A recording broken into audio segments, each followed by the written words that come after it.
খেলা শুরু হচ্ছে আজকে দুটো ক্লাব, একটা হচ্ছে ঐক্যতান ক্লাব আর একটা হচ্ছে স্কাইলার। তো শুরু হচ্ছে, আমি আশা করি খুব সুন্দর হবে, খেলা সম্পন্ন হবে এবং এখানে এখন দিন রাতের খেলা হয়, অনেক সুবিধা হয়ে গেছে। এখন আমাদের মাঠের তো সমস্যা ছিল, এখন ইচ্ছে করলে অনেকে দিনেও খেলা করানো যাবে, আবার রাত্রির দিকেও খেলা করানো যাবে। তো এতে করে নাম্বার অফ গেমস প্রচুর হবে এবং আপনারা সবাই জানেন যে আমরা ত্রিপুরা সরকার আমাদের যে স্পোর্টস ডিপার্টমেন্ট আছে সেখান থেকে আমরা চেষ্টা করছি যাতে সমস্ত জায়গায়, বিশেষ করে ফুটবলের যে ধরনের আমরা সিনথেটিক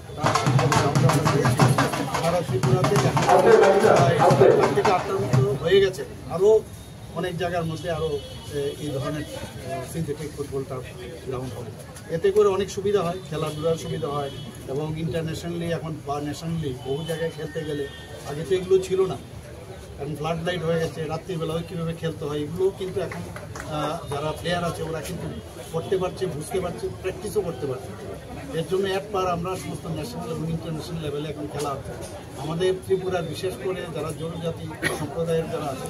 ছেলে মেয়েরা দুটোই, ওরা খুব ভালো কিন্তু করছে, পারফরমেন্সও বেটার এবং তাদেরকে আরও ভালো করে ট্রেনিং, দক্ষতা নিয়ে মাননীয় প্রধানমন্ত্রীজিও বলেন সব বিষয়ে আমাদের দক্ষতা থাকা দরকার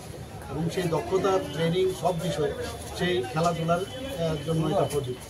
এখানকার যে ইয়াং ছেলে মেয়েরা আছে, আমি বলবো যে এই ফুটবল খেলা কিন্তু একটা অত্যন্ত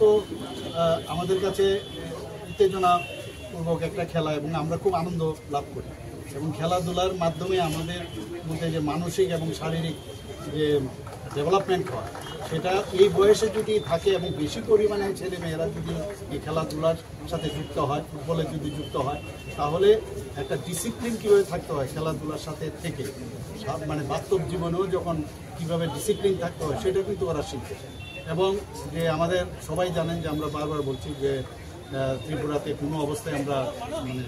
ত্রিপুরা ড্রাগ মুক্ত ত্রিপুরা আমরা চাইছি। তো যদি খেলাধুলাতে ছেলে মেয়েরা বেশি থাকে তাহলে ওই দিকে ঝুঁকবে না, কারণ এতে এন্টারটেনমেন্টও হয়, আবার এর থেকে নিজেকেও ডেভেলপমেন্ট করা যায়। এবং আজকের যে দুই খেলা এখানে স্টার্ট হচ্ছে দুটো ক্লাবে, আমি আশা করি যে ওদের বেস্ট উইশেস আমি জানাতে চাই, ওরা ভালোভাবে খেলবে এবং ভালো খেলা হলে সবাই যারা দর্শকরা আছে, আগে কিন্তু মাঝখানে দর্শক আসতোই না, কিন্তু এই ধরনের আমরা এখন পরিবেশ ত্রিপুরাতে এত সুন্দর হয়েছে যে দর্শকের পরিমাণও কিন্তু সে আগের মতো আমাদের সেই 60-70 দশকের যে মাঠে যেভাবে দর্শকরা আসতো সেটা কিন্তু আবার সেগুলো পুনরুজ্জীবিত। স্যার, আরেকটা বিষয় হচ্ছে যে বিভিন্ন পলিটিক্যাল পার্টি, এনজিও, এই যে সেন্ট্রাল গভর্নমেন্টের যে গাইডলাইন বাংলাদেশিদের রোহিঙ্গা এবং বাংলাদেশিদের ডিটেন করা এবং তাতে ডিপোর্ট করা, তাতে তারা অভিযোগ করছে যে ত্রিপুরা সরকার অন্যান্য স্টেটগুলো তার কাজ করছে কিন্তু ত্রিপুরা সরকার সেই রকম কোনো কাজ করছে না। এই বিষয়ে আমরা খুব ভালোভাবে কাজ করছি, আইনের মাধ্যমে আমরা সব কিছু করছি, এর জন্য আপনি চিন্তা করবেন না, সব খবর আপনার কাছে আছে এবং যেখানে যা দরকার রিপোর্ট করার বিষয় হোক যাই হোক আমরা সেটা কিন্তু